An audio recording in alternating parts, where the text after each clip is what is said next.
Bonjour à tous, aujourd'hui je vous présente un tuto maquillage dans les tons marron un peu froid. Je trouve que ça ressort pas mal avec mes yeux, donc c'est parti, je vais vous montrer comment j'ai procédé. Donc j'ai commencé par appliquer ma base, je l'ai terminée donc je ne l'ai pas filmée. Je la mets sur toute la paupière et personnellement je la poudre après pour éviter que le fard file dans les plis, c'est la meilleure façon que j'ai trouvé de faire. Ensuite je prends un fard à paupières marron glacé avec un pinceau estompeur et je vais venir mettre cette ombre là dans mon creux. Donc j'estompe bien, je vais monter un petit peu mon fard pour qu'il se voit et il va permettre de créer une transition pour le fard qu'on va mettre après.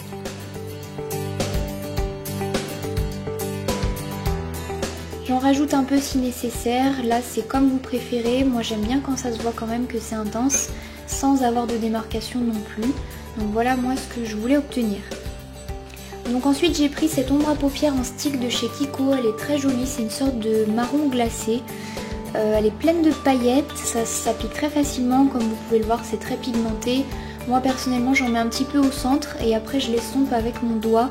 Ça me permet d'avoir un rendu un petit peu plus fondu parce que c'est pas la même texture que la poudre forcément.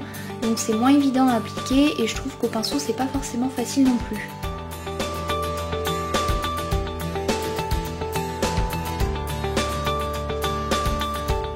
Ensuite je prends une ombre à paupières un petit peu plus foncée avec un pinceau estompeur un peu plus précis et je vais venir un petit peu reprendre mon creux, donc intensifier le centre du creux et l'en mettre un petit peu dans le coin externe aussi pour structurer mon œil.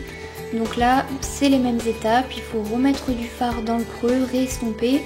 Là je change de pinceau, je reprends celui d'avant.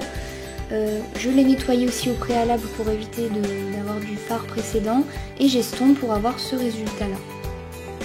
Je prends ensuite un pinceau biseauté et je vais mettre ce même fard juste sous mon œil, dans mon ras de cils inférieur pour donner un petit peu plus d'intensité.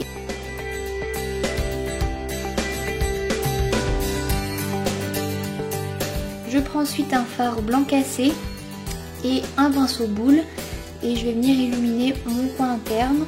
Ça va permettre d'apporter encore plus de relief et de donner une petite touche de peps à l'intérieur de l'œil.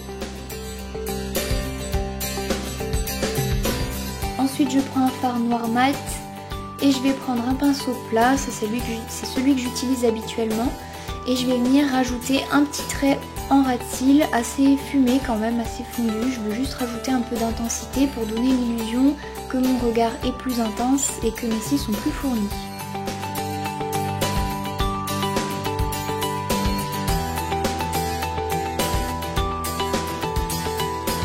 Ensuite je prends un recourbe-cils, c'est facultatif, et je viens donc recourber mes cils. Et enfin je prends un mascara, ça c'est le Sexy Pulp d'Yves Rocher, il est super bien.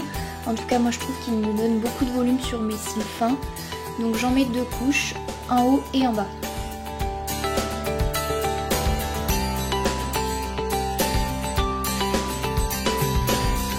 Ensuite on passe aux sourcils, je prends mon épaississeur sourcil de Sephora, j'adore ce produit, et un goupillon pour estomper, et donc là c'est facile. C'est en fait un petit embout mousse avec de la poudre, vous avez juste à le passer sur vos sourcils et ça permet de les remplir en un clin d'œil. Donc moi étant donné qu'ils sont très clairsemés, c'est vraiment un produit qui me sauve la vie. J'en mets partout et donc comme je disais, je viens estomper pour éviter d'avoir les traces et je veux quelque chose de très naturel aujourd'hui, donc j'estompe vraiment beaucoup et éventuellement je rajoute aux endroits où j'en ai besoin.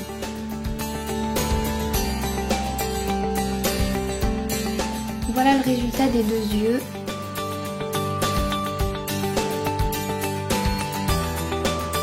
Ensuite on passe au teint, donc j'ai aujourd'hui appliqué une base matifiante donc sur tout mon visage, elle est vraiment bien celle-ci.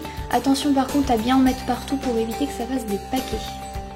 En fait, ne faites pas attention à mes ongles, j'avais fait qu'une main comme ça m'arrive très souvent. Je prends ensuite mon correcteur, c'est le Double Wear d'Estée Lauder, il est vraiment génial, j'en prends un tout petit peu sur mon doigt et je vais venir cacher mes cernes et en mettre là où j'en ai besoin, donc là où j'ai des rougeurs, autour de mon nez, sur mon front, mon menton et là où j'ai des petits boutons.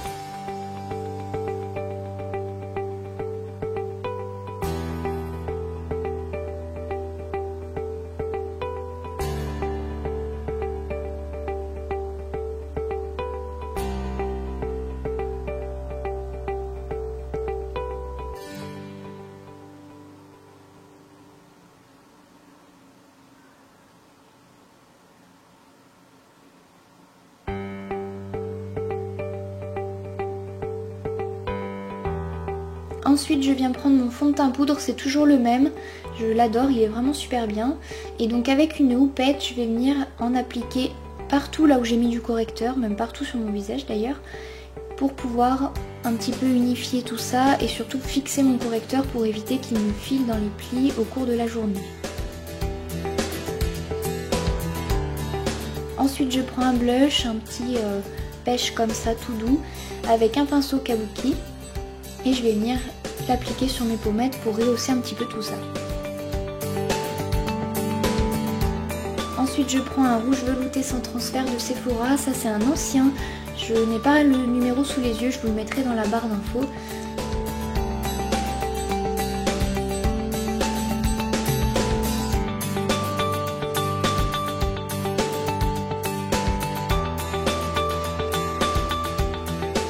Et donc voilà le résultat, on a un rendu assez froid hein, comme vous pouvez le voir, mais moi j'aime bien, ça change un petit peu, ça permet de pouvoir s'accorder à peu près avec tout et ça va bien avec le bleu de mes yeux. Si vous avez aimé la vidéo, n'hésitez pas à mettre un pouce bleu, à commenter et à partager. A bientôt!